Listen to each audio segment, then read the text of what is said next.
پھر بہت غیر متوقع طور پر اپنے سامنے والی کرسی پر بیٹھی صبا سے مخاطب ہوا۔ ایکسکیوز می، ذرا ایک گلاس پانی دے دیں پلیز۔ اس نے بے حد گڑبڑا کر نوفل کی طرف دیکھا۔ بے ضروری سی مسکراہٹ کے ساتھ وہ منتظر تھا۔ جگہ اس کے پاس ہی دھرا تھا۔ اس نے خاموشی سے گلاس میں پانی انڈیل کر اس کی طرف کھسکا دیا۔ Thank you. اس کے شکریہ کے جواب میں وہ کچھ کہے بنا دوبارہ اپنے کھانے کی طرف متوجہ ہو گئی۔ نوفل کا سامنا کرنے کی تو گویا تاب ہی نہیں رہی تھی۔ ابھی کچھ دیر پہلے ہی تو اس کا نقصان کر کے آئی تھی اور پھر آ کر کرسی کے آگے اس واقعے کا ذکر بھی نہیں کیا تھا۔ اوپر سے وہ آ کر سامنے براجمان ہو گیا تھا۔ اس کا انداز صبا کو کچھ الجھانے لگا تھا۔ اس کی آنکھوں میں صبا کو دیکھ کر چمک ابھرتی تھی، مگر وہ ڈرانے والی چمک نہیں تھی، کیونکہ اس کے ساتھ ساتھ اس کے ہونٹوں پر مسکراہٹ ٹھہرنے لگتی تھی۔ چائے کے بعد وہ لوگ فوراً ہی اٹھ گئے، کیونکہ انس انہیں لینے آ گیا تھا۔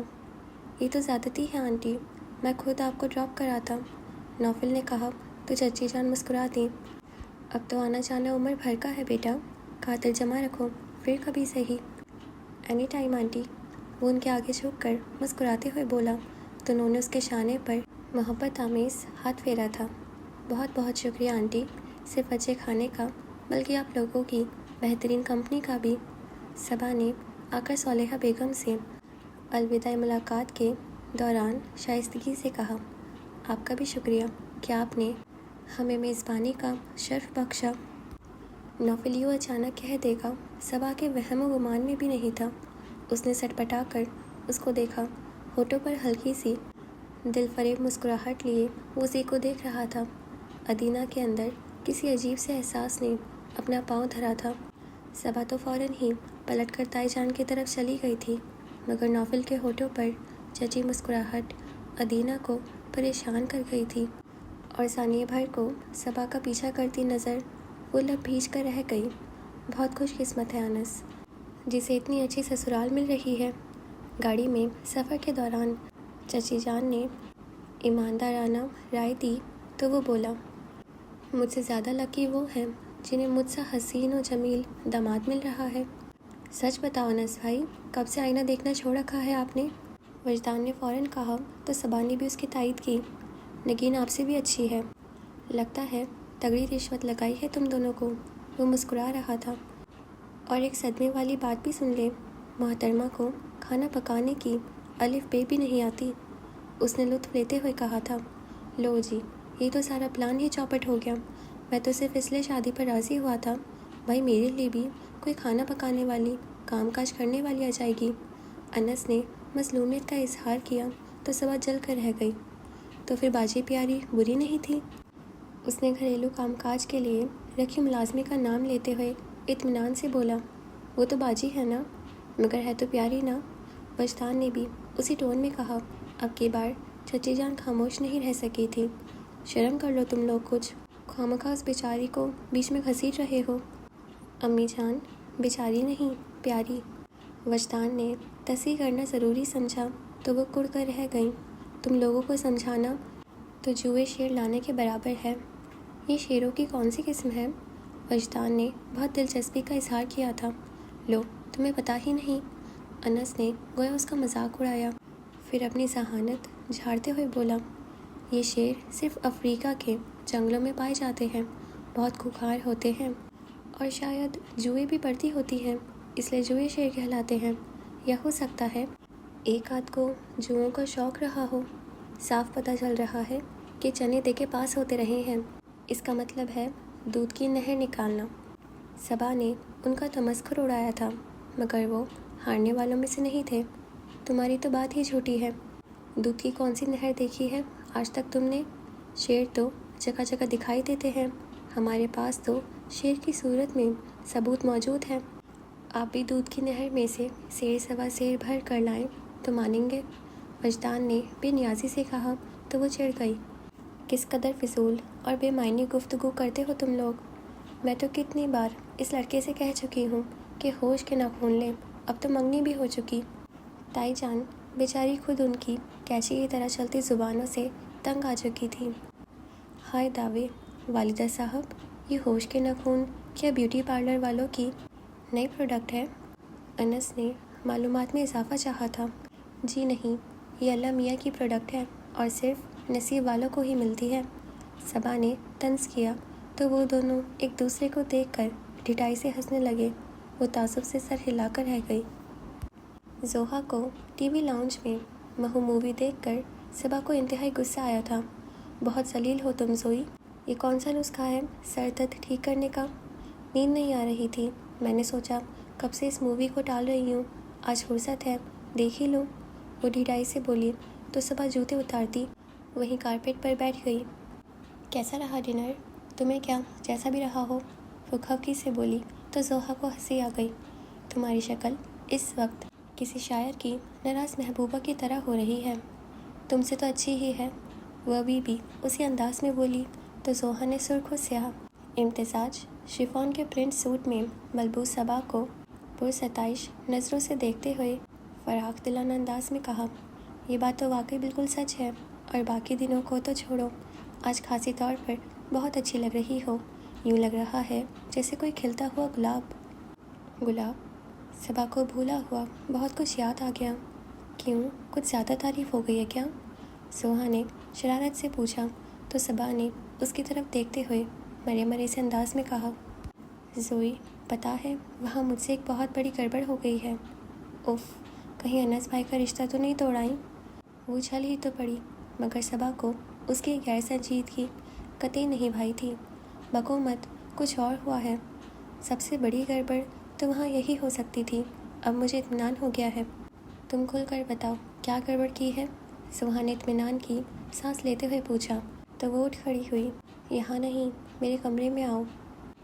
ایسا بھی کیا سیکرٹ ہے؟ کہیں وہاں سے کچھ چرا تو نہیں لائی؟ زوہا حیران ہوئی تو صبا نے کشن اٹھا کر اس کے سر پر دے مارا۔ بس یہاں بیٹھے بکواس ہی کرتی رہنا، شرلاک ہومز کی نانی نہ بنو۔ وہ کھفا کھفا سی چلی گئی۔ تمہارے تجسس کے زوہا کو بھی مجبوراً اس کے پیچھے بھاگنا پڑا۔ اب جلدی سے بتا دو کیا ہوا وہاں؟ پھولی سانسوں کے دوران اس نے پوچھا تو صبا نے اسے پکڑ کر اپنے سامنے بٹھا لیا۔ جو میں تمہیں بتاؤں گی وہ تم کسی اور کو بالکل نہیں بتاؤ گی۔ وہ متذبذب تھی۔ پہلی بار زوہا گھبرائی تھی۔ کم آن سبھی، اس سے پہلے کبھی ایسا ہوا ہے کیا؟ اس کا ہاتھ تھام کر اسے تسلی دی تھی۔ اب بتا بھی دو نا، میرا تجسس کے مارے ہارٹ فیل ہونے والا ہے۔ اسے خاموش دیکھ کر اس کا ہاتھ دبایا تو وہ مدھم سے انداز میں بولی، وہ جو ہے نا نوفل۔ نوفل کون؟ اس کی بات مکمل ہونے سے پہلے ہی متجسس انداز میں سوال آیا تو صبا نے چبا جانے والے انداز میں دیکھا۔ نگین کا بھائی، دانت پیس کر بتایا۔ ارے ہاں، وہ ہیرو۔ زوہا کی آنکھیں چمکی تھیں۔ کہیں پھر کوئی فلمی سین تو نہیں ہو گیا؟ زوہا، بہت بکواس کرنے لگی ہو تم۔ اسے حقیقاً غصہ آیا تو زوہا سٹپٹا گئی۔ اچھا اب نہیں بولتی، تم بولو۔ وہ جو ہے نا بڑا نظر باز سا ہے۔ بہت سوچ کر صبا نے نوفل پر دفعید کی تھی۔ کوئی نہیں، اتنا پراؤڈ سا تو ہے وہ۔ منگنی والے روز تو اس نے کسی کی طرف آنکھ بھی اٹھا کر نہیں دیکھا تھا۔ پہلے کی طرح زوہا کو اس کی بات پر 1% بھی یقین نہیں آیا تھا۔ مائنڈ یو زوہا بی بی، اپنی گلی میں تو کتا بھی شیر ہوتا ہے۔ وہ نوفل کی حمایت پر تلملا اٹھی تھی۔ بیہیو یو سبھی، اس کے الفاظ زوہا کو ناگوار گزرے تھے۔ سوری، میں نے صرف مثال دی تھی۔ وہ فوراً اپنی غلطی مان گئی، جو کہ اس کی بہت بہترین عادت تھی۔ تم اسے کیوں ایسے کہہ رہی ہو؟ زوہا اصل بات کی طرف پلٹی تو وہ رک سی گئی۔ یار، وہ پتہ نہیں کیوں مجھے گھور گھور کے دیکھے جا رہا تھا۔ جس طرح وہ منمنا کر بولی تھی، زوہا کو بے ساختہ ہنسی آ گئی تھی۔ ویری سمپل، تم اسے اچھی لگی ہوں گی، بکواس نہیں کرو۔ زوہا کا تجزیہ اسے اچھا نہیں لگا تھا۔ تو پھر تمہاری شکل نگین سے ملتی ہوگی، وہ چڑھ کر بولی تو صبا نے نفی میں سر ہلایا۔ ایسا کچھ نہیں ہے، ورنہ انس بھائی تو کبھی بھی اس منگنی پر راضی نہ ہوتے۔ تو پھر جو کچھ میں کہہ رہی ہوں وہ بالکل صحیح ہے، زوہا نے قطعی انداز میں کہا تو وہ چڑھ کر بولی۔ مگر میں نے بھی زیادہ دیر تک برداشت نہیں کیا۔ تم نے کیا کیا؟ زوہا نے ڈر کر پوچھا تو وہ تفاخر سے بولی، میں نے بھی جواباً اسے گھور کر دیکھا۔ کیا؟ زوہا بے اختیار اچھلی تھی۔ کس قدر بے شرم ہو تم سبھی. یار بے شرمی سے نہیں بلکہ شرم دلانے والے انداز میں دیکھا تھا. اس نے جھنجھلا کر تصحیح کی تو زوہا کی سانسیں معمول پر آئیں. پھر اسے دیکھنے کا کیا رزلٹ آیا؟ 100% پازیٹیو. وہ اطمینان سے بولی. نہ صرف اس نے گھورنے کا سلسلہ بند کیا بلکہ وہاں سے اٹھ کے بھی چلا گیا. تھینک گاڈ کچھ گڑبڑ نہیں ہوئی. زوہا نے سکون کی سانس لی تو صبا نے ڈرتے ہوئے کہا. گڑبڑ تو اس کے بعد ہی ہوئی تھی. کیسی گڑبڑ؟ زوہا نے اسے گھورا تو اب کی بار اس نے بنا رکے اسے ساری بات بتا دی. صبا تمہیں ڈر نہیں لگا اکیلے اس کے کمرے میں؟ بس تم سائیڈ ایفیکٹ پر ہی غور کرنا. وہ بس چھچورا ہی لگ رہا تھا، لفنگا تو نہیں. اس خیال سے صبا کو بھی کئی بار چرچری آ چکی تھی، مگر اب جو ہونا تھا وہ ہو چکا تھا، اس لیے اس پہلو کو نظر انداز ہی کرنا بہترین تھا. اس نے تمہیں ڈانٹا تو نہیں نا؟ زوہا نے تفتیشی کا آغاز کیا تو صبا نے نفی میں سر ہلاتے ہوئے ایمانداری سے کہا. بلکہ وہ تو میرے ہاتھ پر آئی خراشوں پر کریم بھی لگانے کو تیار تھا. اف لگوا لی. وہ جس طرح چیخ کر بولی تھی صبا ڈر گئی، فوراً نفی میں سر ہلا دیا. بہت اچھا کیا. زوہا نے اطمینان کی سانس لی تھی. کیا خبر صرف ہاتھ پکڑنے کا بہانہ ہوتا. صبا کے وجود میں فریری سے دوڑ گئی. کیسی خوفناک باتیں کر رہی ہو. اس نے تو مخلصانہ آفر کی تھی، میں نے انکار کیا تو پھر اس نے اصرار نہیں کیا، بلکہ کسی کو بتایا بھی نہیں کہ میں نے اس کا کتنا بڑا نقصان کر دیا ہے. کوئی بڑا نقصان نہیں کیا. اس نے کہا تو تھا کہ چند روپیوں کا ڈیکوریشن پیس تھا. زوہا قدر توقف کے بعد مجرمانہ انداز میں بولی. میں نے یوں ہی باتوں باتوں میں نگین سے اس کی قیمت پوچھی تھی. تو پھر $500. $500؟ زوہا نے بے یقینی سے اسے دیکھا. ڈالر تو جیسے حلق ہی میں اٹک گئے تھے. صبا نے مجرمانہ انداز میں اسبات میں سر ہلایا تھا. یعنی اگر اسے پاکستانی روپیوں میں تبدیل کیا جائے تو اندازاً 30,000 کے قریب قیمت ہے. زوہا نے فوراً موٹا موٹا حساب کیا تھا. پھر بے یقین و استجاب سے بولی. پھر بھی اس شخص نے تمہیں ڈانٹا نہیں بلکہ الٹا تمہارے قیمتی آنسوؤں کی فکر کرتا رہا. ایسا کچھ نہیں ہوا، وہ بس مجھے خاموش کرانا چاہ رہا تھا شاید. صبا نے جذبس ہو کر اسے ٹوکا اور ساتھ ہی اپنے حرف و حرف بات بتانے والی عادت پر لعنت ملامت بھی کی. ہاں تو دل کو کچھ ہو رہا ہوگا نا. زوہا نے مسکراہٹ دباتے ہوئے بے نیازی سے کہا تو وہ اسے گھورنے لگی. میں نے تمہیں یہ سب انجوائے کرنے کے لیے نہیں بتایا بلکہ اس لیے بتایا ہے کہ اب مشورہ دو کہ مجھے کیا کرنا چاہیے. اب تو بات ختم ہو چکی، اب کیا کرنا ہے؟ زوہا نے اس سے فہمی انداز میں بھویں اچکا کر کہا تو وہ بے یقینی سے بولی. تمہارا مطلب ہے کہ بات ختم ہو چکی ہے؟ بالکل، وہ والی بات ختم اور نئی بات شروع. اس نے آرام سے کہا تھا. نئی بات کیا؟ صبا نے تحیر سے اسے دیکھا تھا. نئی بات یہ کہ وہ موصوف تم میں انٹرسٹڈ ہے. زوہا کے اطمینان سے کہی گئی بات صبا کے لیے کسی دھماکے سے کم نہیں تھی. حواس میں تو ہو تم؟ وہ گرائی تھی. میں بالکل حواس میں ہوں مائی ڈیئر. یہ میں نہیں بلکہ حالات و واقعات کہہ رہے ہیں. زوہا کا اطمینان قابل داد تھا. اصل میں تو تم اس بندے کو منگنی والے روز ہی اچھی لگ گئی ہوں گی. اس دن بھی تو ٹکرائے تھے نا. کوئی نہیں، خواہ مخواہ تکے مت لگاؤ. صبا کا دل گھبرانے لگا تھا. اوکے، ہم کون سا رشتہ طے کرنے بیٹھے ہیں، جب وقت آئے گا دیکھا جائے گا. زوہا نے اسے خوفزدہ دیکھ کر تسلی دی تھی. پھر پرسوچ انداز میں بولی. ویسے اس بندے کا جتنا تم نے نقصان کیا ہے اس کی پینلٹی تو دینی چاہیے تمہیں. میں کیا پینلٹی دے سکتی ہوں؟ میرے تو جمع پونجی بھی 30,000 نہیں ہوگی. وہ بدکی تھی. اوفو، میں کون سا جائیداد اس کے نام لگانے کو کہہ رہی ہوں. جب موقع آئے گا دیکھی جائے گی. زوہا نے بات بدل دی. پھر دوستانہ لب و لہجے میں پوچھنے لگی. ویسے تمہارا نوفل احمد کے متعلق کیا خیال ہے؟ کیا مطلب؟ وہ سمجھی نہیں تھی. مطلب یہ کہ تمہارے دل کی گھنٹی بجی کہ نہیں. وہ شرارت سے بولی تو اسے گھورتے ہوئے صبا نے چٹکی بجائی. اٹھو اور دفع ہو جاؤ، تمہیں سخت نیند آ رہی ہے. بتا دو یار، پھر چلی جاؤں گی. زوہا نے کہا تو وہ سختی سے پر لہجے میں بولی. نہ بھی نہ پھر کبھی. نوفل احمد میری چوائس کبھی نہیں ہو سکتا. کوئی خاص وجہ؟ زوہا کو تحیر نے آ گھیرا. تو وہ بھی ایک دم سے مسکرا دی۔ کوئی خاص وجہ نہیں، سوائے اس کے کہ اسے دیکھ کر میرے دل کی گھنٹی نہیں بجی۔ صحیح جا رہی ہو؟ سہا اٹھ کھڑی ہوئی تھی۔ ہمراہ کا فون نہیں آیا؟ صبا نے چھوٹی بہن سے متعلق پوچھا جو مریم پھپھو کی طرف گئی ہوئی تھی۔ نہیں، بلکہ مجھے خود فون کرنا پڑتا ہے محترمہ کو یاد دلانے کے لیے کہ ان کا ایک عدد کالج بھی ہے جس کی وہ نئی اسٹوڈنٹ بنی ہوئی ہیں، اس لیے آ جائیں واپس۔ زحا نے تفصیل بتائی تو وہ اس انداز پر مسکرا دی۔ زحا جاتے جاتے دروازے کے قریب رکی تھی۔ ویسے سبھی، تم کوشش کر کے دل کی گھنٹی کو ذرا ہلاؤ ڈلاؤ، شاید اسے زنگ لگ چکا ہے، کیونکہ نوفل احمد بندہ تو بہت زبردست ہے۔ صبا کی خونخوار نظروں سے ڈر کر وہ بھاگ لی تھی۔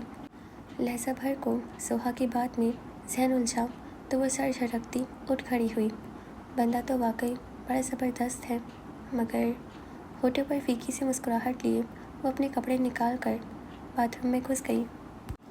جب سے موعد نے اس کی کھنچائی کی تھی وہ دانستہ عمر سے نہیں ملتی تھی۔ کچھ خوف اور کچھ ڈر تھا جس نے اسے کانشیس کر دیا تھا، مگر کب تک؟ وہ پیریڈ آف ہونے پر کلاس روم سے باہر نکلتی تو کوریڈور کے پلر کے پاس وہ اپنے کسی دوست کے ساتھ وہ گفتگو دکھائی دے گیا۔ وہ گم گو کسی کیفیت میں اپنی دوستوں کے ہمراہ اس کے پاس سے گزر گئی۔ سمجھ نہیں آئی اس طرف دیکھے یا نہیں، مگر جتنی لاپرواہ وہ تھی اتنا بے خبر عمر کاظمی نہیں تھا۔ اسے کیمسٹری لیب کی سیڑھیوں پر تنہا بیٹھا دیکھ کر وہ چلا آیا۔ نوٹس کو پن اپ کر کے ترتیب سے فائل میں رکھ دی۔ وہ ٹھٹک کر آنے والے کی طرف دیکھنے لگی تھی۔ کس سے بھاگ رہی ہو زحا میر؟ مجھ سے یا اپنے آپ سے؟ وہ چپتے ہوئے لہجے میں پوچھ رہا تھا۔ وہ کچھ بولے بغیر دوبارہ اپنی مصروفیت میں گم ہو گئی تو وہ لب بھیج کر لہجہ بھر اسے دیکھنے کے بعد اسے فاصلے پر بیٹھ گیا۔ کیا ہوا ہے تمہیں؟ کچھ بھی نہیں ہوا، اس نے بیزاری سے فائل بند کرتے ہوئے کہا تو وہ چہرہ موڑ کر دیکھنے لگی۔ پھر اتنے دنوں سے ملی کیوں نہیں؟ کیوں ملتی؟ وہ بہت تیکھی ہو رہی تھی۔ عمر نے قدر دھیان سے اس کے تاثرات دیکھے تھے۔ کیا ہمارے درمیان ایسا کوئی تعلق نہیں ہے جس کے بلبوتے پر ہم مل سکیں؟ اپنی حیرت اپنے ٹھنڈے پن میں چھپا کر وہ سکون سے بولا تھا۔ تو اس کے لیے روز ملنا کیا ضروری ہے؟ اس نے تنک کر پوچھا تو اس کے شاہانہ انداز پر بے ساختہ مسکرا دیا۔ ناراض ہو کسی بات پر؟ یقین سے پوچھا تو وہ چپ ہو گئی۔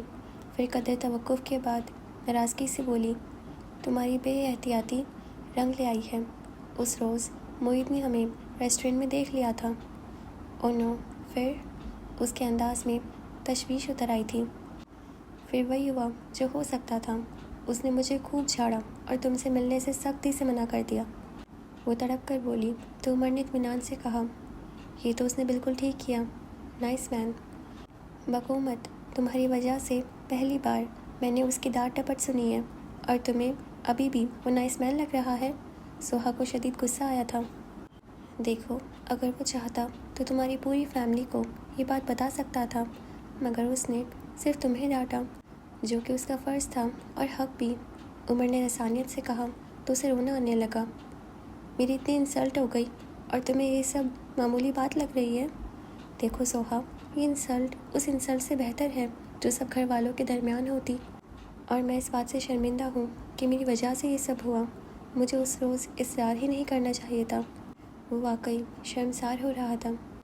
اس نے اور تو کچھ نہیں کہا، زیادہ تو ہوٹلنگ پر ہی ڈانٹ پڑی ہے، زحا نے کہا تو وہ اعتراف کرنے والے انداز میں بولا، وہ بھی ٹھیک تھا، جس طرح تمہیں اس نے دیکھ لیا کوئی اور فیملی ممبر بھی دیکھ سکتا تھا۔ I am sorry.